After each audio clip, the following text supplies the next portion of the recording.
Hello everyone, this is Satpal and you are watching option seller. और आज मैं आपके साथ मेरा एक ट्रेड शेयर करूंगा जिसमें से आज मैं एग्जिट हुआ हूं। इसीलिए ये वीडियो लेट आया है क्योंकि इसमें से मैं एग्जिट हुआ और उसके बाद मैं आपको दिखाने के लिए अब मैं ये वीडियो शूट कर रहा हूं, तो इस वजह से आज का वीडियो थोड़ा लेट हो गया है। तो ये ट्रेड एक कैलेंडर स्प्रेड था जिसमें से आज मैं एग्जिट हो गया हूं, लेकिन आज एक्सपायरी थी इस वजह से मैं एग्जिट हो गया। लेकिन अगर आप चाहो तो इसको कन्वर्ट कर सकते हो एक डिफरेंट स्ट्रेटजी में और इसको और भी आगे कैरी कर सकते हो। तो वो आप किस तरह से कर सकते हो वो मैं आज आपको बताऊंगा और इस ट्रेड के पीछे मेरा लॉजिक क्या था वो भी मैं आपको बताऊंगा। तो चलिए अब इस वीडियो को शुरू करते हैं। लेकिन वीडियो को शुरू करने से पहले मैं आपको बताना चाहता हूं कि इस कमिंग संडे को that is 16th of October को मैं एक वर्कशॉप कंडक्ट कर रहा हूं जो कि होगी स्ट्रेंगल के ऊपर। इस वर्कशॉप में मैं आपको बताऊंगा कि एक स्ट्रेंगल को आपको किस तरह से ट्रेड करना चाहिए, स्ट्रेंगल का आपका सेटअप किस तरह का होना चाहिए और किस तरह के आप एडजस्टमेंट कर सकते हो एक शॉर्ट स्ट्रेंगल में। और ये वर्कशॉप बाकी जो वर्कशॉप थी उनसे डिफरेंट होने वाली है। इसमें मैं आपको दिखाऊंगा कि आप वीकलीज में किस तरह से ट्रेड कर सकते हो और मंथलीज में किस तरह से ट्रेड कर सकते हो।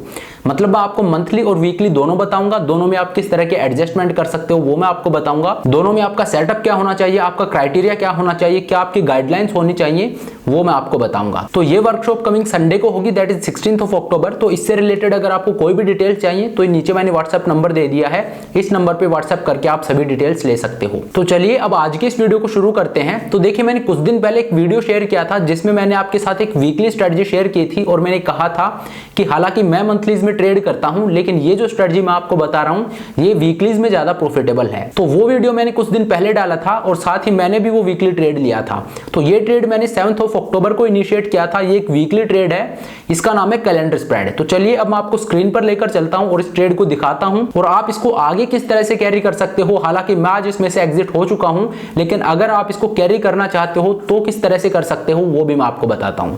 तो चलिए अब बिना टाइम वेस्ट किए मैं सीधा आपको स्क्रीन पर लेकर चलता हूं और इस ट्रेड को दिखाता हूं। तो देखिए ये है वो ट्रेड जो मैंने लिया था। ये कैलेंडर स्प्रेड है। मैंने 13 अक्टूबर की सीरीज है जो वीकली सीरीज है उसमें 17,100 के कॉल ऑप्शन को सेल किया था जिसके 3 लोट मैंने सेल किए थे और उससे अगली जो एक्सपायरी थी 20th ऑफ अक्टूबर की उसके 3 लोट मैंने बाय किए थे 17,100 के कॉल के। तो मैंने 17,100 के कॉल के 3 लोट सेल किए और 17,100 के कॉल के 3 लोट बाय किए। यही होता है कैलेंडर स्प्रेड जहां पे स्ट्राइक प्राइस है वो तो सेम होता है लेकिन जो एक्सपायरीज है वो डिफरेंट होती हैं। तो ये कैलेंडर स्प्रेड था जो मैंने ट्रेड किया था और इसको मैंने कब इनिशिएट किया था 7th ऑफ अक्टूबर को। तो मैं आपको दिखाता हूं, देखिए trade initiated on 7th of October. Nifty कहां पे ट्रेड कर रहा था 17,230 पे। निफ्टी ऊपर से और नीचे आ रहा था, नीचे गिर रहा था, उस टाइम पे मैंने ट्रेड इनिशिएट किया था। तो जब निफ्टी 17,200 के आसपास था तब मैंने इस कैलेंडर स्प्रेड को ट्रेड किया और आप देखिए मेरी स्ट्राइक क्या थी 17,100 की। मतलब मैं थोड़ा और नीचे जाके और तब मैंने इस ट्रेड को इनिशिएट किया ताकि निफ्टी अगर और नीचे गिरे तो मैं उस डाउनफॉल को अकोमोडेट कर सकूं। इस वजह से मैंने 17,200 जहां पे निफ्टी ट्रेड कर रहा था उससे 100 पॉइंट नीचे जाके और वहां पे इसको इनिशिएट किया। तो मैंने आपको बताया था कि आप अपने कैलेंडर स्प्रेड को डायरेक्शनल टिल्ट दे सकते हो इन द मनी या आउट द मनी में जाके। अगर आप एक कैलेंडर स्प्रेड को ट्रेड करते हो तो आप उसको डायरेक्शनल बायस दे सकते हो। तो मैंने यहाँ पे इसको स्लाइटली थोड़ा सा बेरिश बनाया था 17,200 जहां पे मार्केट ट्रेड कर रहा था वहां से 100 पॉइंट नीचे जाके और 17,100 पे मैंने इस कैलेंडर स्प्रेड को ट्रेड किया। और इसके पीछे का लॉजिक ये था कि निफ्टी अगर नीचे गिरता है तो मैं उस डाउनफॉल को अकोमोडेट कर सकूं, मुझे कोई एडजस्टमेंट करने की जरूरत ना पड़े। क्योंकि ऊपर की तरफ तो मुझे रेंज मिल ही रही थी लेकिन नीचे की तरफ क्योंकि मैंने इसको ट्रेड किया है तो नीचे की तरफ जो रेंज है वो थोड़ी और ज्यादा मिल गई। तो इस वजह से मैंने 17,100 के स्ट्राइक प्राइस को सेलेक्ट किया इस कैलेंडर स्प्रेड को ट्रेड करने के लिए। तो 7th ऑफ अक्टूबर को मैंने इस ट्रेड को इनिशिएट किया और इसके पीछे का लॉजिक यही था क्योंकि निफ्टी कंसोलिडेशन मोड में था, निफ्टी एक रेंज में था, इस वजह से मुझे थीटा डीके से प्रॉफिट लेना था। तो वही मैंने किया। आप यहाँ पे देखिए मैंने 13th ऑफ अक्टूबर का 17,100 का कॉल ऑप्शन सेल किया और 20th ऑफ अक्टूबर का 17,100 का कॉल ऑप्शन मैंने बाय कर लिया। तो मैं आपको दिखाता हूं प्राइसेस।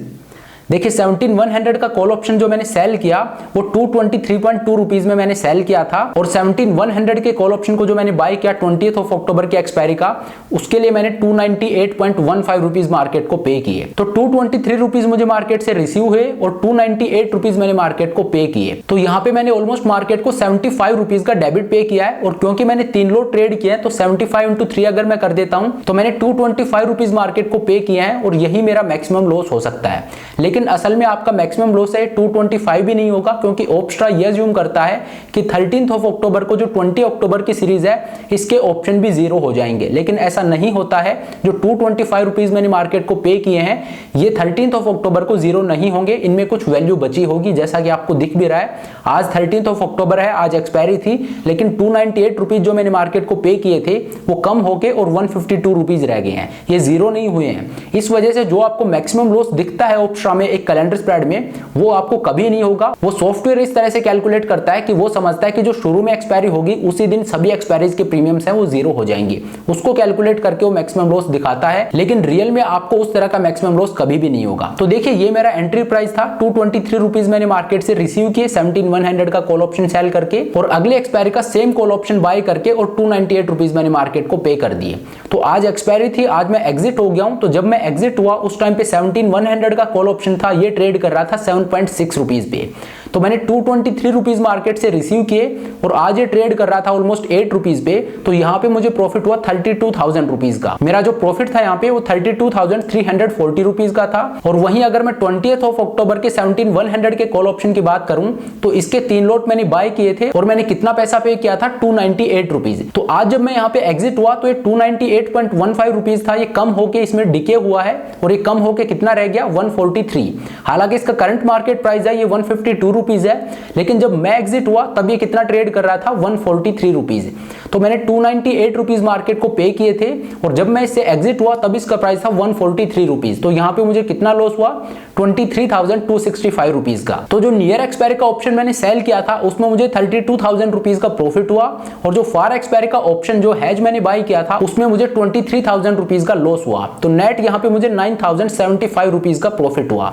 तो एक लोट पे प्रॉफिट कितना है 3,000 रुपीज का, क्योंकि मैंने 3 लोट सेल किए हैं इस वजह से ये प्रॉफिट है, ये 9,000 रुपीज का दिखा रहा है। तो एक लोट पे आपको यहाँ पे 3,000 रुपीज का प्रॉफिट हो रहा है, और यहाँ पे मेरी मार्जिन रिक्वायरमेंट थी वो ऑलमोस्ट 74,000 रुपीज थी। तो उसके ऊपर ये जो प्रॉफिट मुझे हुआ है ये ऑलमोस्ट 12 to 13% रिटर्न मिल रहा है विद इन ए वीक। देखिए मैं एक वीक ट्रेड में रहा हूं और मुझे रिटर्न कितना मिला है 12% का। एक वीक में मुझे 12% का रिटर्न मिला है। तो इस तरह के ट्रेड के लिए आपको देखना है, जब भी इस तरह के ट्रेड मिले आपको लेने हैं, क्योंकि ये आपका जो ओवरऑल रिटर्न है उसमें बहुत अच्छा बूस्ट देता है। क्योंकि हम एम करते हैं 3% के आसपास का रिटर्न, कि हर महीने हमें 3% तक का रिटर्न मिले, we are more than happy. लेकिन होता क्या है, आप हमेशा 3% रिटर्न नहीं ले सकते। कई बार होगा कि आपका रिटर्न वो नेगेटिव भी होगा, क्योंकि कई मंथ में आपको लॉस भी होगा। कई बार आपका रिटर्न सिर्फ 1% ही होगा, कई बार 2% ही होगा। तो उस एवरेज को मेंटेन करने के लिए और आपको इस तरह के ट्रेड भी लेने होंगे जहां पे कई बार आपका रिटर्न है वो 10% भी हो, क्योंकि जो 3% हम एम कर रहे हैं ये हमारा नेट प्रॉफिट होना चाहिए, जो सब कुछ फैक्टर इन करके हो, जो हमारे लॉसेज हो रहे हैं उनको भी फैक्टर इन करके और ये रिटर्न हमें मिलना चाहिए। तो हम 3% एम करते हैं, लेकिन उसके लिए जरूरी है कि आप कभी कभी इस तरह के ट्रेड भी लो जहां पे आपका प्रॉफिट है वो 10% 12% इस तरह का हो, ताकि जिन मंथ्स में आपको लॉस हो उनको आप कंपनसेट कर सको और नेट जो आपका प्रॉफिट टारगेट है वो आपके एम के अकॉर्डिंग हो, जो आपने एम किया है उसको मीट कर रहा हो। तो यहाँ पे इस ट्रेड में मैं 7th ऑफ अक्टूबर को एंटर किया और आज 13th ऑफ अक्टूबर को मैं इससे एग्जिट हो गया। तो एक वीक के लिए मैं इस ट्रेड में रहा और मुझे यहाँ पे डिसेंट प्रॉफिट मिला, और मैंने इस व्यू को प्ले किया था कि मार्केट एक रेंज में रहेगा, मार्केट कंसोलिडेट करेगा, और क्योंकि मेरा व्यू यहाँ पे सही रहा इस वजह से मुझे यहाँ पे डिसेंट प्रॉफिट हुआ। और सेम स्ट्रेटजी मैंने उसी वीक में डाली भी थी कि आप वीकलीज में इस ट्रेड को किस तरह से ले सकते हो। तो वो वीडियो मैंने इसीलिए डाला था क्योंकि मैं प्लान कर रहा था इस ट्रेड को लेने का, तो मुझे लगा कि मैं वीडियो डालूं और बताऊं कि आप कैलेंडर्स को वीकली में किस तरह से ट्रेड कर सकते हो। तो अब आप देखिए इस ट्रेड से मैं तो एग्जिट हो चुका हूं आज, लेकिन आप चाहो तो इसको आगे भी कैरी कर सकते हो। किस तरह से मैं आपको दिखाता हूं। देखिए ये मेरा पे ऑफ चार्ट बनता है, क्योंकि मैं एग्जिट हो चुका हूं तो यहाँ पे अब सब कुछ जीरो हो चुका है। लेकिन अगर मान लीजिए आपको एग्जिट नहीं होना है, इस ट्रेड को कैरी करना है, तो अब आप क्या कर सकते हो। देखिए ये कैलेंडर स्प्रेड है, 17100 का कॉल ऑप्शन आपने सेल किया, 17100 का कॉल ऑप्शन आपने बाय किया अगली वीकली एक्सपायरी में। अब ये जो 17100 का कॉल ऑप्शन जो आपने बाय किया 13th ऑफ अक्टूबर की सीरीज में, ये आज एक्सपायर हो चुका है। मतलब ये जो ऑप्शन है इसमें से आप एग्जिट हो चुके हो, ये अब एक्सपायर हो चुका है।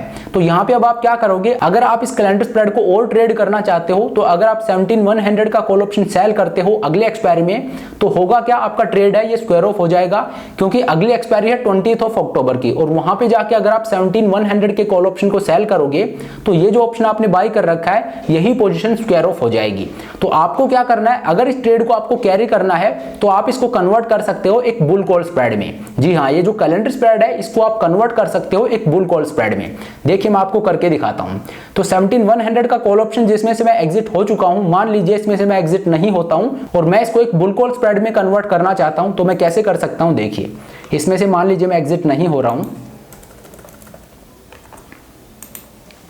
तो 17100 का कॉल ऑप्शन है, इसके 3 लॉट मैंने बाई कर रखे हैं। अब मैं क्या करूंगा, ऑप्शन चेन में जाऊंगा और 20th ऑफ अक्टूबर के ऑप्शन चेन में जाके, और 17100 का कॉल ऑप्शन मैंने बाई कर रखा है, इससे 200 पॉइंट आउट द मनी गया और 17300 के कॉल ऑप्शन के 3 लॉट मैंने सेल कर दिए, क्योंकि 3 लॉट मैंने बाई कर रखे थे तो यहाँ पे 3 लॉट मैंने सेल कर दिए हैं। तो अब आप देखिए ये मेरा पे ऑफ चार्ट बनता है। यहाँ पे मेरा मैक्सिमम प्रॉफिट है ये अब 28,000 रुपीज का है और मेरा मैक्सिमम लॉस है सिर्फ 1100 रुपीज का है।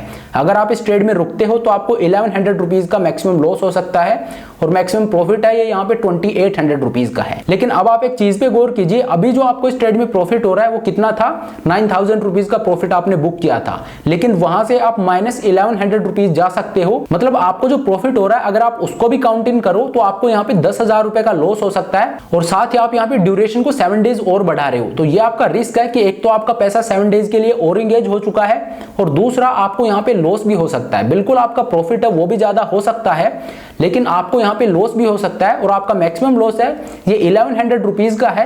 लेकिन सिर्फ आपको 1100 को नहीं देखना है, आपको ये भी देखना है कि अभी मेरे को इस ट्रेड में 9000 रुपीज का प्रॉफिट हो रहा है, तो 9000 रुपीज का प्रॉफिट भी जाएगा और 1100 रुपीज का लॉस भी। तो मतलब ऑलमोस्ट आपको यहाँ पे 10,000 रुपए का लॉस हो सकता है और 7 दिन आपका पैसा और एंगेज रहेगा। तो ये आप देखिए आप इस ट्रेड में रहना चाहते हो या नहीं। मुझे यहाँ से एग्जिट होना अच्छा लगा क्योंकि यहाँ पे मुझे डिसेंट प्रॉफिट ऑलरेडी हो चुका था और मार्केट अगर वोलेटाइल होता है तो एक कैलेंडर स्प्रेड में आपको लॉस हो सकता है। तो क्योंकि मुझे डिसेंट प्रॉफिट हो रहा था और आज एक्सपायरी डे था तो इस वजह से मैं इस ट्रेड में से एग्जिट हो गया। लेकिन अगर आप इसको कैरी करना चाहते हो तो आप इसको कन्वर्ट कर सकते हो एक बुल कॉल स्प्रेड में। तो चलिए ये था वो ट्रेड जो मैंने लिया और आज इसमें से मैं एग्जिट हो गया। हालांकि इस ट्रेड को लेके ऑलरेडी मैं एक वीडियो डाल चुका था कि आप वीकलीज में कैलेंडर को किस तरह से ट्रेड कर सकते हो और वही मैंने ट्रेड खुद भी लिया था और उसमें से मैं आज एग्जिट हुआ हूं। लेकिन यहाँ पे मैं आपको ये दिखाना चाहता था कि अगर आप एग्जिट नहीं होना चाहते, आप इसको और कैरी करना चाहते हो तो आप एक कैलेंडर स्प्रेड को आगे भी कैरी कर सकते हो। लेकिन एक्सपायरी डे पे आपको इसको कन्वर्ट करना होगा एक बुल कॉल स्प्रेड में। अगर आप पुट को लेके ट्रेड करते हो तो आप बियर पुट स्प्रेड में कन्वर्ट कर सकते हो। अगर आप कॉल ऑप्शंस को लेके ट्रेड करते हो तो आप बुल कॉल स्प्रेड में कन्वर्ट कर सकते हो। तो चलिए अब इस वीडियो को यहीं पे खत्म करते हैं। Thank you so much for watching the video. और इस कमिंग संडे को दैट इज 16 अक्टूबर को जो वर्कशॉप होने वाली है स्ट्रेंगल के ऊपर, उससे रिलेटेड अगर आपको कोई भी डिटेल चाहिए तो नीचे मैंने व्हाट्सएप नंबर दे दिया है, इस पे व्हाट्सएप करके आप सभी डिटेल्स ले सकते हो। तो आई होप ये वीडियो आपको पसंद आया होगा। अगर वीडियो अच्छा लगा तो मेक श्योर आप वीडियो को लाइक करें, चैनल को सब्सक्राइब करें। This is Satpal signing off.